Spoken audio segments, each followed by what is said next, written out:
History radio में आप सभी का बहुत बहुत स्वागत है। मैं हूँ केंद्रीना शर्मा और आज हमारे साथ एक बार फिर एक बेहद खास मेहमान हमारे साथ जुड़े हैं, professor Ashutosh Sharma, secretary DST, ministry of science and technology. आपका बहुत बहुत स्वागत है सर इस कार्यक्रम में। Thank you Poonam ji, and good evening to all the listeners. My namaskar to all the listeners. I am very happy that you are covering this very important area of science and technology in the country today. Sir, शुरुआत करते हैं science and technology की field में। जब हम अपने देश की बात करते हैं, इंडिया की बात करते हैं, तो हमारे देश में रिसर्च में साइंस एंड टेक्नोलॉजी का आप क्या फ्यूचर देखते हैं? हमारे टेक्नोलॉजी का फ्यूचर बहुत ब्राइट है, न केवल फ्यूचर बट अभी तक हमारे पास जो साइंस एंड टेक्नोलॉजी है वो बहुत ही एक्सेप्शनल है। We have very deep strengths in science and technology which is spread over our universities, IITs, IISERs, R&D labs like CSIR labs and so on. We have about close to 2 lakh scientists who are working. And we have produced very substantial things in science and technology. For example, we are number 6 in the world in terms of number of scientific publications. We are now producing more and more patents. We have a big push to our innovation ecosystem, for example, startup. So all of that is happening. So our future is certainly very, very bright. We are very optimistic that would be among the top 3 countries in the world in science and technology within the next 6 years. जी sir, यहाँ जब आपने science technology की बात की तो अक्सर वैज्ञानिक ये भी कहते हैं कि जो साइंस है इसका काम ये भी होना चाहिए कि समाज का विकास करे, क्योंकि साइंस और सोसाइटी में एक क्लोज रिलेशन होना चाहिए। तो जब हम तो इसका मतलब कहीं ना कहीं ये भी आता है कि ये आम लोगों की डे टू डे जो लाइफ है उसकी समस्याओं का भी सुलझाए, उनका भी समाधान करें। और हम अपने देश की बात करते हैं तो हमारे यहाँ पोल्यूशन एक बहुत बड़ा मुद्दा है, जो चाहे जितनी भी मेट्रोपॉलिटन सिटीज हैं और चाहे नॉर्थ इंडिया है उसमें एक चैलेंज की तरह है, लोगों की हेल्थ में एक आड़े आ रहा है और नुकसान काफी बड़े लेवल तक फैटल भी साबित हो रहा है। तो इसे सॉल्व करने में साइंस एंड टेक्नोलॉजी क्या रोल प्ले कर सकती है? किस तरह की इनोवेशन हमारे साइंटिस्ट कर सकते हैं? क्योंकि जब हम स्पेस में जा सकते हैं वहां तो ये तो मुझे लगता है उसके कंपैरिजन में इतना बड़ा काम नहीं होगा। आपकी क्या राय है? पूर्णिमा जी, आपने बिल्कुल सही कहा कि साइंस को सोसाइटी के साथ मिलजुल के कार्य करना चाहिए और वो कर भी रहे हैं। तो इसमें क्या है कि जहां तक वेस्ट मैनेजमेंट का सवाल है, जहां तक एयर पोल्यूशन और सब तरह के एनवायरमेंटल जो प्रॉब्लम्स हैं उनका सवाल है, उसमें अलग अलग 2-3 मुद्दे हैं। एक तो उसमें है साइंस और टेक्नोलॉजी की, we need to have appropriate technology to deal with these issues, and the technology is there, it's being developed at a very fast pace.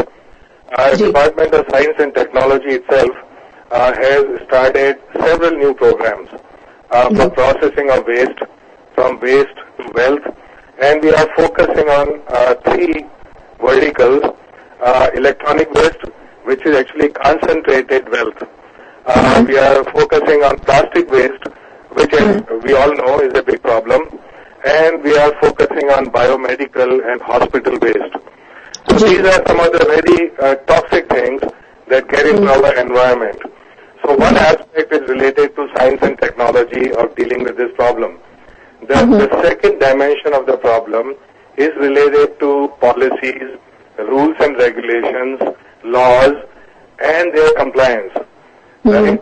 So a lot of work is being done in that sphere by, for example, Ministry of Environment and Forest and Climate Change. The third aspect of dealing with this problem is participation of society, which is that every individual feels that it is his or her responsibility as well. It is not only about government. Government can do certain things, but our industry, our society, individuals also have to participate very strongly in this process. To give you an example, me as an individual, I have to segregate my waste, and therefore also the municipal corporations have to pick up this waste in a segregated way and recycle cannot effectively recycle it. So there is, individual responsibility in this matter, and I think that awareness is spreading now. It was not there 10 years ago. Now people understand that environmental issues is something which happens when all of us actually try to solve that problem. Then we pay attention to that problem. Then we consume in a responsible way. We also segregate our waste, and so on. So basically, as I said, to sum up, there are 3 dimensions to this problem. Science and technology, lot of that is happening, lot of that technology is available. To give you some examples, the scientific management of our landfills. So we have made a plan on that. It's saying, well, how do we manage our landfills? We are also working on making new devices for air pollution, both for the industrial use as well as for the societal use. So some of these machines will become available by October of this year, and they would be tested in Delhi. तो जिस तरह की ये technologies develop की जा रही हैं, तो जाहिर तौर पर राज्यों के साथ भी कोऑर्डिनेशन करना होता होगा इस विषय में, इन टेक्नोलॉजीज को अपनाने के लिए। तो वहां से किस तरह का रिस्पांस मिलता है आपको? असल में जो वेस्ट का प्रॉब्लम होता है, म्युनिसिपल वेस्ट का फॉर एग्जांपल, जो कि सबसे बड़ा इशू है, वो म्युनिसिपल कॉर्पोरेशन द्वारा हैंडल किया जाता है। तो हम उनको, जैसे हमने अभी एक म्युनिसिपल कॉर्पोरेशन के लिए कंट्री की एक कंपेंडियम बनाई है, एक बुकलेट बनाई है, जिसमें ये बताया गया है कि किस तरह के वेस्ट प्रोसेसिंग मेथड्स हमारे लिए, इंडिया के लिए अप्रोप्रिएट है। क्योंकि हमारा जो म्युनिसिपल वेस्ट होता है वो मिक्स होता है, वो अलग तरह का होता है कुछ, तो वो जो कि इम्पोर्टेड टेक्नोलॉजीज होती हैं वो सब की सब अच्छी तरह कार्य नहीं करती। तो उसके लिए हमने अध्ययन करके कौन सी टेक्नोलॉजी हमारे लिए अप्रोप्रिएट होगी, उसकी इंफॉर्मेशन हम सभी म्युनिसिपल कॉर्पोरेशन, सभी स्टेट को भेज चुके हैं, जिससे कि उनका डिसीजन मेकिंग जो प्रोसेस है उसमें मदद मिल सके। Of course it's a distributed problem, it is all over the country. तो उसमें जो सोल्यूशन आते हैं, टेक्नोलॉजी के सोल्यूशन, वो हम सभी के साथ उनको शेयर करते हैं। जी, साथ ही मैं जानना चाहूंगी, जैसे हम अगर बात करते हैं सॉलिड वेस्ट मैनेजमेंट या हम बात करते हैं पोल्यूशन की, तो यूरोप ऐसी जगह जहां से इंडस्ट्रियल रेवोल्यूशन की शुरुआत हुई, वहां लोगों ने पोल्यूशन से निपटने के लिए अच्छे तरीका ढूंढा और मैनेज किया, लेकिन हम क्यों नहीं कर पा रहे हैं यहाँ पर? कहाँ कमी आपको लगती है? सोसाइटल जागरण की जरूरत है, क्योंकि ऐसा है कि खाली पॉलिसी बना देने से एक कार्य होता है, लेकिन उसका जब इम्प्लीमेंटेशन है उसके लिए सामाजिक जागरूकता की जरूरत है। तो वो कार्य किया जा रहा है, तो उसमें ज्यादा पार्टिसिपेशन की जरूरत है। सब लोगों को समझना होगा कि हमारी प्रॉब्लम है, ये हमारी फ्यूचर की प्रॉब्लम है, तो इसमें हम जो भी कार्य कर सकें उसको। लेकिन हम चाइना का भी एग्जाम्पल देखते हैं कि वो भी टेक्नोलॉजी के माध्यम से अपने जो प्रदूषण है उस पर उन्होंने काफी हद तक नियंत्रण पाया। हाँ, जैसे कि इंडस्ट्री, कई तरह के पोल्यूशन होते हैं। एक तो जो है म्युनिसिपल डिस्चार्ज या म्युनिसिपल वेस्ट है, एक इंडस्ट्रियल वेस्ट होता है, डिस्चार्ज होता है, चाहे वो पावर प्लांट हो, वहां से एमिशन होते हैं।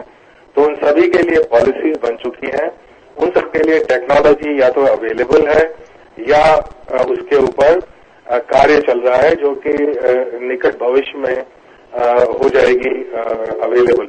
आपको एक एग्जांपल देता हूं, जैसे कि हमारे बहुत सारे पावर प्लांट जो हैं, बिजली पैदा करते हैं, वो कोयले पर आधारित हैं, तो उससे एमिशन होते हैं कार्बन डाइऑक्साइड के, और उसके लिए एक नई तकनीकी इजाद की जा रही है। उसके लिए गवर्नमेंट ने एक नया मिशन बनाया है, क्लीन कोल मिशन। तो उसके तहत जो लेटेस्ट टेक्नोलॉजी है, जो और कंट्रीज के पास भी नहीं है, वो डेवलप की जा रही है, जिससे कि जो कोल के एमिशन है वो कम हो जाए और उतने ही कोल से हमें ज्यादा एनर्जी पैदा कर सकें। और एक बात यहाँ पर, हमारी काफी सारी एनर्जी जो है ट्रांसमिशन या डिस्ट्रीब्यूशन में वेस्ट हो जाती है। तो उसके लिए उसको कैसे ग्रिड को स्मार्ट बनाया जाए, जिससे कि उस तरह के जो लॉसेज हैं वो कम हो सके। क्योंकि अगर हम एफिशिएंसी बढ़ाएंगे किसी भी टेक्नोलॉजी की, कंजम्पशन की एफिशिएंसी बढ़ाएंगे, तो उससे हमारे एमिशन कम हो जाते हैं। अभी उस पर कार्य चल रहा है इलेक्ट्रिक मोबिलिटी पे। जैसे कि हमें क्लीन ट्रांसपोर्ट की जरूरत है, तो बजाय अभी जो पेट्रोल यूज कर रहे हैं, डीजल यूज कर रहे हैं, उसको धीरे धीरे हमें इलेक्ट्रिक मोबिलिटी में परिवर्तित करना होगा। उसके कार्य चल रहा है बैटरी बनाने के लिए, इलेक्ट्रिक मोटर बनाने के लिए। तो अभी जैसे कुछ ही सालों के अंदर ये इंडिया में बहुत पॉपुलर हो जाएगा। दूसरा एग्जांपल देता हूं, जैसे कि क्लीन फ्यूल की जरूरत है ट्रांसपोर्ट के लिए, और हमारे पास कोयले के बहुत बड़े भंडार हैं। तो उस कोयले को, जो कि क्लीन फ्यूल नहीं है अभी, अगर हम उसको परिवर्तित कर दें क्लीन फ्यूल्स में, जैसे कि मेथनॉल, तो उससे उस पर पोल्यूशन पे भारी प्रभाव पड़ सकता है पॉजिटिवली। तो उस पर कार्य चल रहा है। अभी हमने एक पायलट प्लांट लगा रहे हैं जिससे कि कोयले को मेथनॉल में कन्वर्ट किया जाएगा। तो मेथनॉल वो फ्यूल है जिससे कि पोल्यूशन कम होता है, उसको हम अपनी कार में यूज कर सकते हैं, पेट्रोल डीजल के साथ ब्लेंड कर सकते हैं, और उसको अपने शुद्ध रूप में भी यूज कर सकते हैं। जी, लेकिन इसकी पूरी तरह से इसके इस्तेमाल में, लेकिन इसकी जो कितनी परसेंटेज होगी अभी इसके इस्तेमाल की, और कितना इम्प्लीमेंटेशन में इसके क्या चैलेंजेस भी हो सकते हैं, यहाँ मैं आपसे बात करना चाहूंगी सर। जब हम बात करते हैं होगा, उसका रोड मैप तैयार है, पॉलिसी तैयार है। तो जैसे ही हमारे पास, जैसे कि मेथनॉल लार्ज स्केल में अवेलेबिलिटी हो सके, तभी उसको लागू किया जा सकता है। मतलब खाली अभी पॉलिसी बना रहे हैं और मेथनॉल अवेलेबल नहीं हो, तब तो लोगों को दिक्कत होगी ना। सर, जैसे आप बात कर रहे थे पोल्यूशन की, सॉलिड वेस्ट मैनेजमेंट की हम बात कर रहे थे, तो हम एक तरफ हम दूसरे देशों का उदाहरण देखते हैं, एक तरफ हम ये मानते हैं कि जो मैनेजमेंट आया है दुनिया में वो आर्मी से आया है। तो अगर हम अपने कैंटोनमेंट एरिया देखें या हम अपने मिलिट्री एरियाज देखें, वहां की सिविक फैसिलिटीज और वहां एनवायरमेंट एकदम अलग होता है, क्योंकि उनका मैनेजमेंट एकदम अलग है। तो हम दूर क्यों जाए, दूसरे देशों में क्यों जाएं, क्यों ना हम अपने कैंटोनमेंट एरिया या मिलिट्री एरिया उनके मैनेजमेंट से सिविक फैसिलिटीज मैनेज करना सीखें। जागरूकता की जरूरत है। तो इसमें मतलब कि डिसिप्लिन बहुत बड़ा रोल अदा करता है। जैसा कि आपने सही कहा, जो कि आर्मी के एरिया होते हैं, कैंटोनमेंट एरिया होते हैं, वहां पे मैनेजमेंट ज्यादा अच्छा होता है। तो उसमें उसका कारण है discipline, understanding and participation of people, और शायद सिविक बॉडीज का भी एफिशिएंट ज्यादा होना। वहां का जो सिविक बॉडीज की यहाँ की बात करें और जो वहां सिविक फैसिलिटीज मेंटेन होती हैं, दोनों में शायद इम्प्लीमेंटिंग एजेंसीज जो है उनमें भी, उनके एफिशिएंसी में भी वो फर्क है। हाँ, तो वो मतलब कुल मिला के वो समाज का हिस्सा है। तो जो मतलब अगर समाज जो डिमांड करता है वो धीरे धीरे उसमें परिवर्तित हो जाता है हमारे मैनेजमेंट में। जी, तो दूसरी मैं सर आपसे ये भी बात करना चाहूंगी, एक तरफ हम देखते हैं कि ये भी कहा जाता है कि अगर लोग बहुत ज्यादा कूड़ा इधर उधर नहीं फेंकते, तो वो समाज में जागरूकता आई है, जैसे कि जो स्वच्छ भारत मिशन है वगैरह है। तो उस कारण क्या होता है कि लोग सोचते हैं इस बारे में, दो बार सोचते हैं कि मुझे सड़क पर कुछ फेंकना चाहिए या नहीं फेंकना चाहिए। सिविक बॉडीज के जो इम्प्लीमेंटेशन में भी कहीं ना कहीं थोड़ा फर्क होता है। यहाँ मैं सर अब इस पर आना चाहूंगी, जो हमारी फूड सप्लाई चेन है, हमारे यहाँ बहुत सारे, ये भी कहा जाता है अगर खाना अच्छा लोगों को मिल जाए, अगर 2 वक्त की रोटी, बहुत सारे ऐसे लोग हैं जिन्हें नहीं मिल पाती हमारे देश में, अगर हम साइंस एंड टेक्नोलॉजी का क्या रोल हो सकता है कि हम अपनी फूड सप्लाई चेन को दुरुस्त कर सकें, क्योंकि हमारे यहाँ एक तरफ तो अनाज सड़ रहा होता है और एक तरफ लोग भूख से मर रहे होते हैं। तो किस तरह, बहुत सारे ऐसे भी सिस्टम है कि जीपीएस के थ्रू आप ये ट्रैक करें और उसका फूड सप्लाई चेन को दुरुस्त किया जाए। जैसे कि ये मान लिया जाता है कि अगर कहीं से दूध की वैन चल रही है, तो अगर वो अपने रूट से दूसरी तरफ हो जाती है तो उसका इंजन जैम हो जाता है, या बहुत सारी टेक्नोलॉजिकल इस तरह की चीजें हम फूड सप्लाई चेन में इम्प्लीमेंट कर रहे हैं। तो अनाज का, या एक तरफ बहुत बम्पर फसल हो जाती है तो किसान चला रहे होते हैं और एक तरफ लोग भूखे मर रहे होते हैं। तो फूड सप्लाई चेन को दुरुस्त करने में हमारे जो साइंस एंड टेक्नोलॉजी का रोल है, वो कैसे बेहतर उसको बना सकते हैं?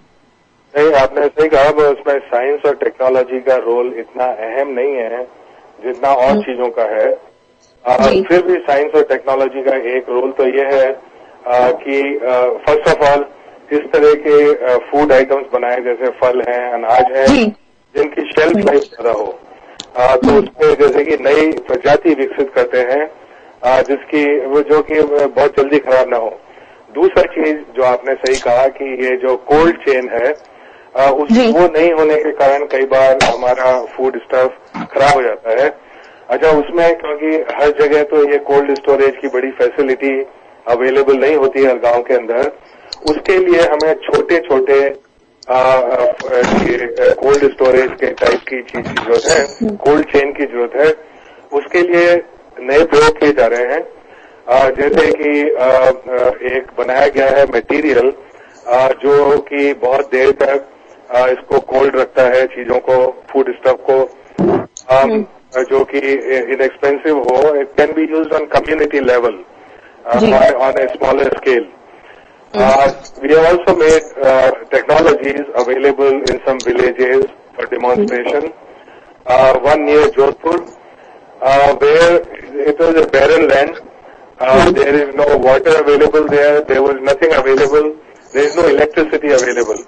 So what we have done there is using the biomass that they can generate electricity, they can generate pure water, and they can also generate cold storage. So these kind of things are technology enablers. They need to be scaled up all over the country, which of course requires local entrepreneurs. They require local capital.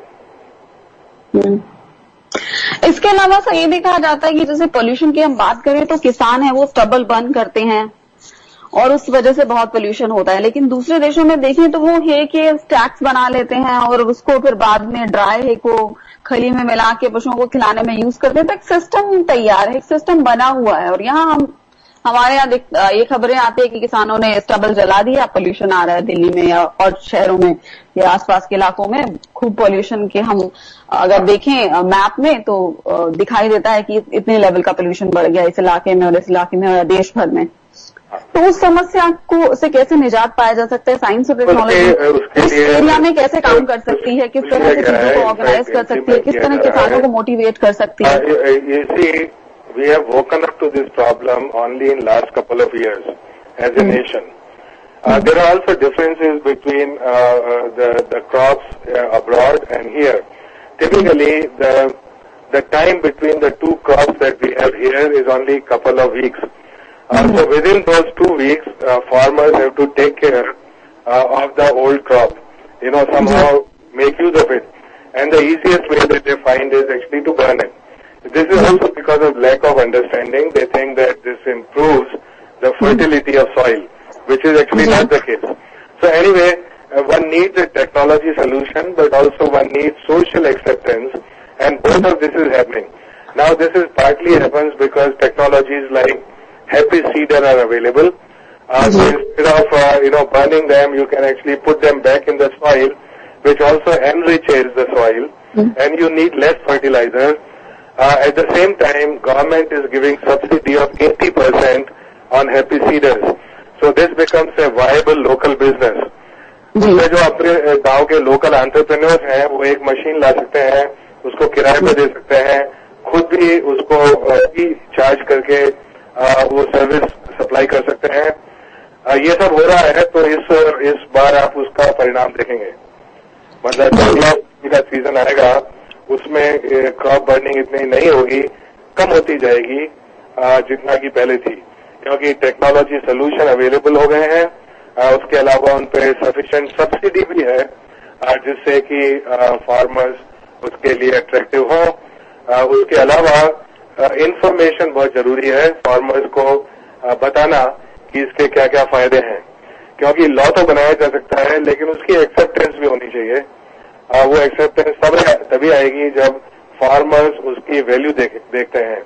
तो उसके लिए सभी तरह के प्रयास किए जा रहे हैं। जी सर, जब हम बात करते हैं साइंस एंड टेक्नोलॉजी में रिसर्च की, तो साइंस का जब बात आती है तो ये हर तरह से हम लोगों से कनेक्ट करता है। चाहे हमने मान ले कि आज हमें 5वीं सबसे बड़ी अर्थव्यवस्था बनना है तो हमारा इंफ्रास्ट्रक्चर बहुत स्ट्रांग होना चाहिए, उसके लिए आपको पावर कि अगर हम इलेक्ट्रिसिटी की बात करें तो वहां साइंस आ जाती है, चाहे इंफ्रा के किसी भी सेक्टर की बात करें वहां साइंस आ जाती है, हेल्थ की बात करें, एजुकेशन में भी वहां पर भी कई तरीकों से पढ़ाई होने लगी है, नए नए मेथड आने लगे हैं, तो वहां टेक्नोलॉजी आ जाती है, बिल्डिंग कंस्ट्रक्शन हो, तो हर क्षेत्र में साइंस आ जाती है।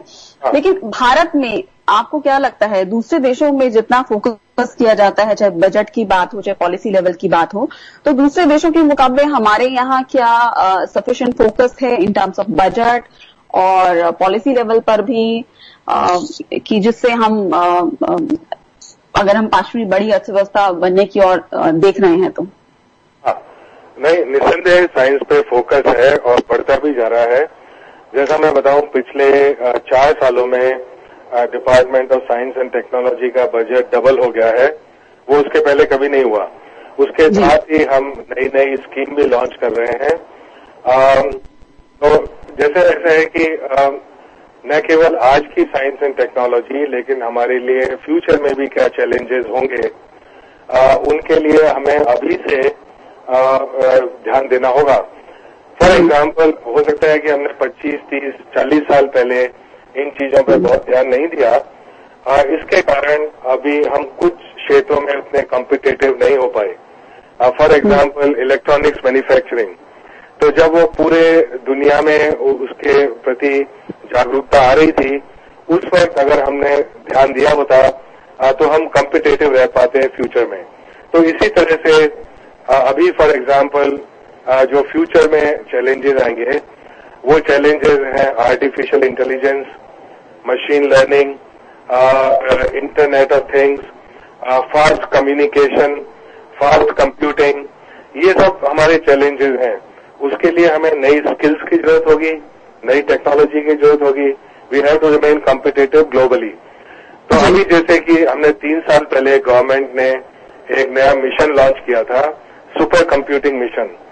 उसके तहत करीब 50 सुपर कंप्यूटर देश में स्थापित किए जा रहे हैं, जो एक दूसरे से जुड़े हुए भी होते हैं। तो उसके द्वारा बहुत सारी नई चीजें की जा सकेंगी जो अभी तक संभव नहीं थी। इसी तरह दूसरा उदाहरण है, हम अभी कार्य कर रहे हैं to launch a new mission on cyber physical systems. So this is the biggest challenge of the future and we have to be ready for it when it comes. तो इस तरह से साइंस और टेक्नोलॉजी पे जोर बढ़ता जा रहा है। जी, क्या तो है एक बार ऐसा होता है कि जोर है साइंस और टेक्नोलॉजी पे, पर हमारी जो इंडस्ट्री है वो रिसर्च एंड डेवलपमेंट में इतना उन्होंने इन्वेस्टमेंट नहीं किया जितना और कंट्रीज की करती हैं। To give you an example, in most of the developed countries about 2/3 of R&D budget is contributed by industry. In our case, it is opposite. So 2/3 is contributed by the government.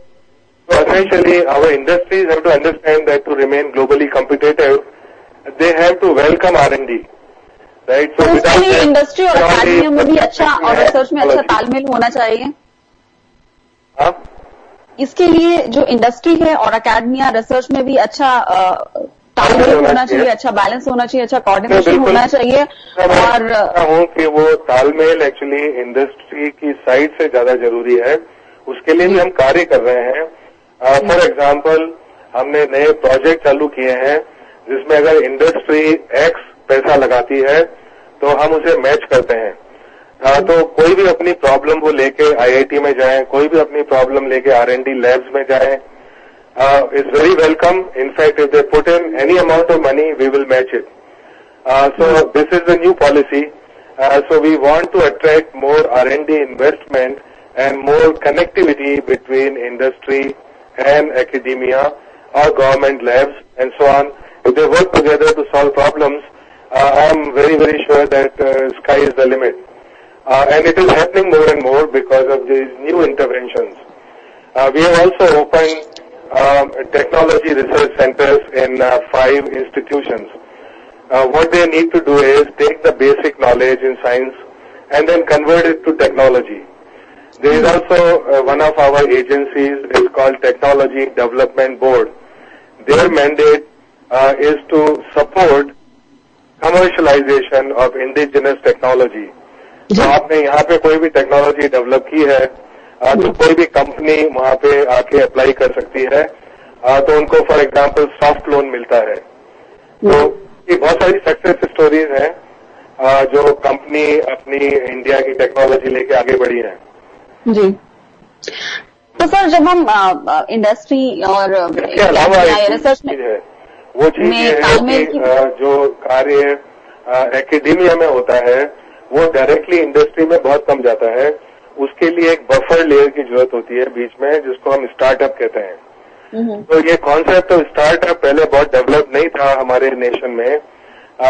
Incubation, technology incubation centres and startup based on technology, ये एक movement की तरह बहुत तेजी से बढ़ रहा है। To give you an example, Department of Science and Technology itself is making about 20 new technology business incubators every year. So basically what was done in the last 30 years, we will double that in next 4 years. So the rate of growth is very fast and we have demographic dividend. Lot of our young people are coming forward. We as a society have been risk averse. So this is also a cultural issue. People want a stable job. They don't want a business. But the point is that today time has come when there is a huge support for this movement. Atal Innovation Mission is another example of Niti Aayog. They are giving very liberal support for new incubators and for startups. So this is certainly is going to become very, very big. And this is one of the ways that knowledge from academia goes to industry. जी sir, जहां हम industry और research में एक connection की बात कर रहे हैं, वहां हम ये ऐसा भी हो कि जब हमारे साइंटिस्ट रिसर्च में काफी लंबे अरसे तक एक रिसर्च कर रहे हैं, वो इंडस्ट्री तक पहुंचे, इसके लिए साइंस कम्युनिकेशन, साइंस का आम लोगों तक पहुंचे, लोगों तक कोई जानकारी मिले, इंडस्ट्री को ये पता चले कि हाँ ये डेवलपमेंट हुई है और ये इनोवेशन हुई है, वो सिर्फ लैब तक सिमट के ना रह जाए, इसके लिए साइंस कम्युनिकेशन की दिशा में मंत्रालय क्या कर रहा है? साइंस कम्युनिकेशन बहुत इम्पोर्टेंट है एंड इंडीड आपने जैसा कहा कि जो कुछ हो रहा है हमारे यहाँ, जो कुछ है वो सब लोगों को पता हो, इसके लिए बहुत सारे नए एफर्ट किए हैं हमने पिछले 2 साल में। अभी फॉर एग्जांपल हम एक वेब पोर्टल लॉन्च कर रहे हैं। वो अभी लिंक लाइव हो गई है, पर उसमें और भी कार्य किए जा रहे हैं। तो वो वेब पोर्टल ऐसा है जिसमें पूरा देश का साइंस एंड टेक्नोलॉजी जो इकोसिस्टम है, जो भी कार्य जहां भी हो रहा है, जितने भी स्टेक होल्डर हैं साइंस और टेक्नोलॉजी के, वो सब वहां रिप्रेजेंट होंगे कि किस लैब में क्या कार्य चल रहा है, किस यूनिवर्सिटी में क्या कार्य चल रहा है, कौन सी फेलोशिप अवेलेबल है, कौन से इजाद अवेलेबल हैं जो कि इंडस्ट्री ले सकती है, जो एंटरप्रेन्योर्स ले सकते हैं, जो स्टार्टअप के लिए है। तो इसका पूरा comprehensive map of our science and technology is reflected in this India science and technology portal. उसके अलावा हमने एक इंटरनेट टीवी चैनल चालू की है जिसमें कि 2 घंटे रोज लाइव प्रोग्रामिंग है। उसके अलावा जितने भी प्रोग्राम अवेलेबल हैं साइंस एंड टेक्नोलॉजी पे आधारित, वो सब दिखाए जा रहे हैं। उसके अलावा वहां पे एक लाइब्रेरी है थीम वाइज, जैसे कि water, energy, health and so on.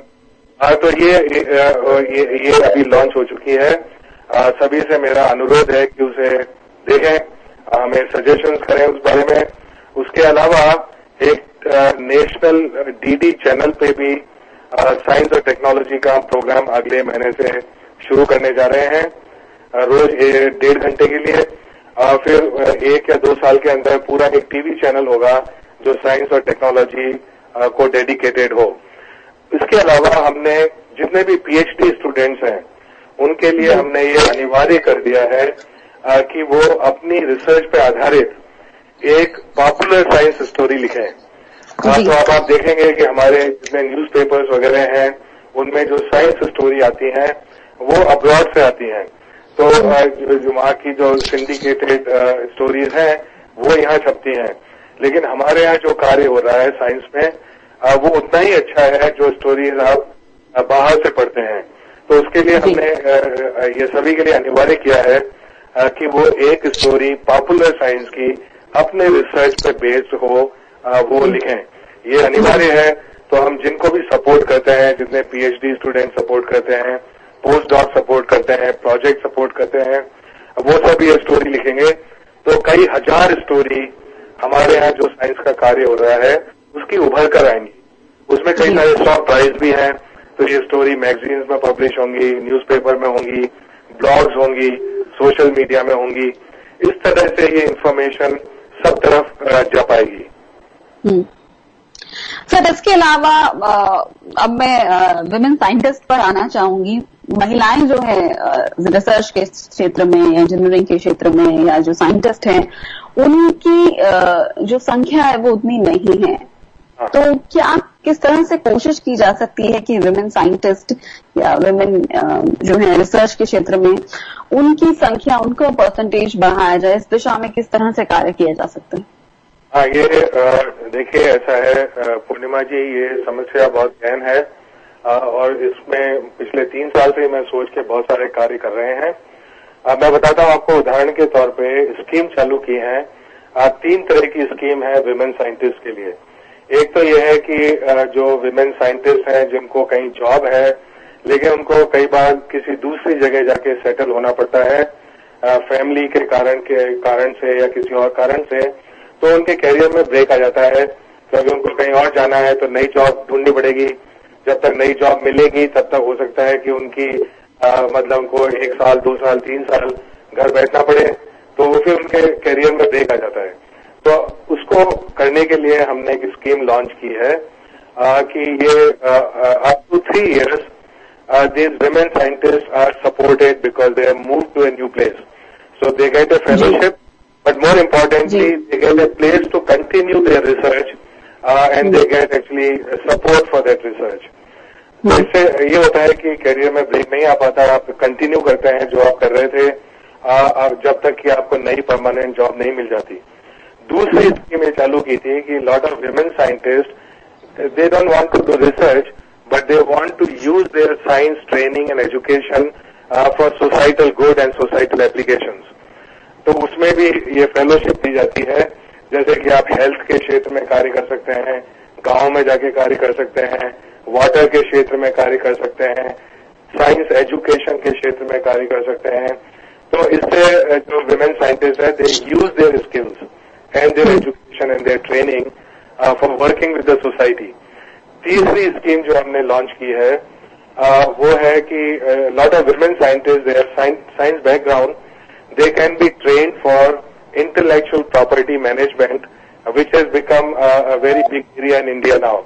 So they receive fellowship and 1-year training on intellectual property management. After that, they very easily find a job.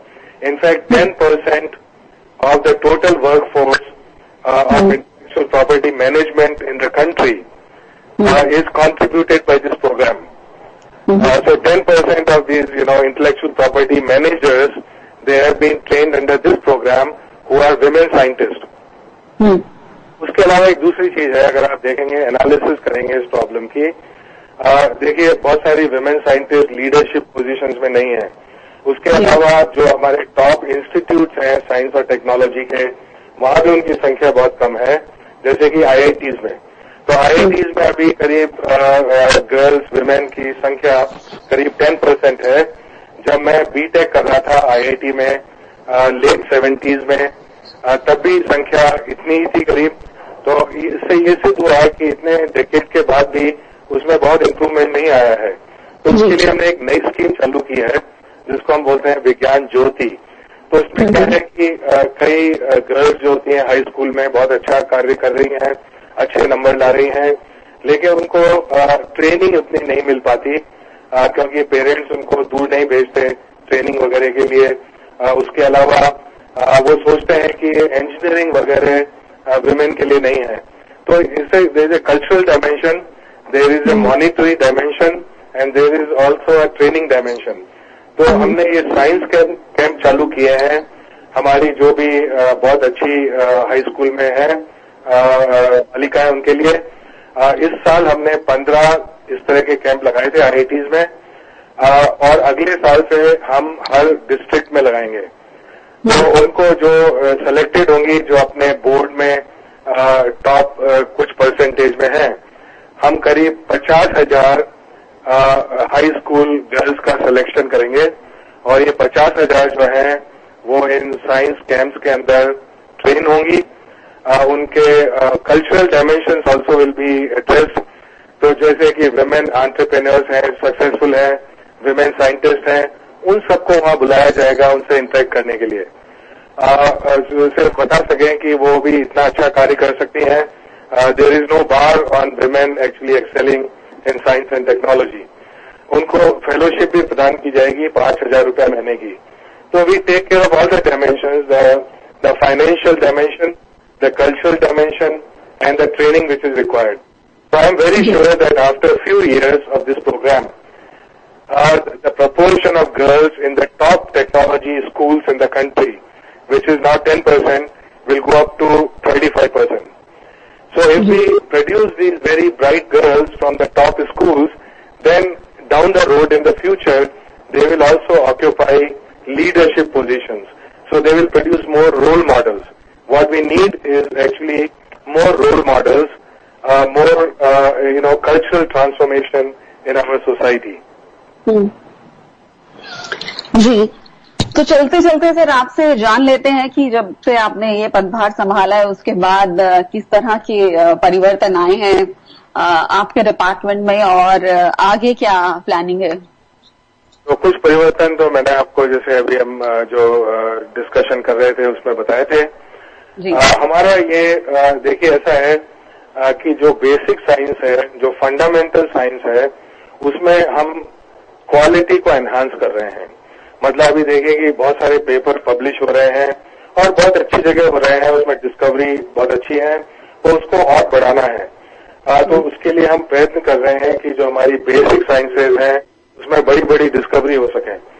जो हमारी अप्लाइड साइंस है उसके अंदर हम चाहते हैं कि वो टेक्नोलॉजी में कन्वर्ट हो और वो इंडस्ट्री तक पहुंचे। तो ये दो मुद्दे, मतलब बड़े मुद्दे जो हैं हमारी साइंस और टेक्नोलॉजी के, वो ये है enhancing the quality and converting more knowledge into innovations, into technology and into market place. So basically converting our knowledge, we are very good at knowledge, so now we need to convert more of this knowledge into new socio-economic opportunities. This is called innovation. So there is a new focus on innovation, there is a new focus on technology, but at the same time, we want this deep well of knowledge to remain very strong, right? So we work on all of these aspects. We don't say only one thing is to be done, but the quality of basic science needs to improve further. More people should be excited about doing science. That is how we produce new scientists, we produce new opportunities for the society. No country has progressed without having a very strong base in science and technology. And to produce that very strong base, you need very strong scientists. We want the top, our youngsters, the very bright youngsters, to be interested in a career in science and technology. So all the schemes that we start basically address these points.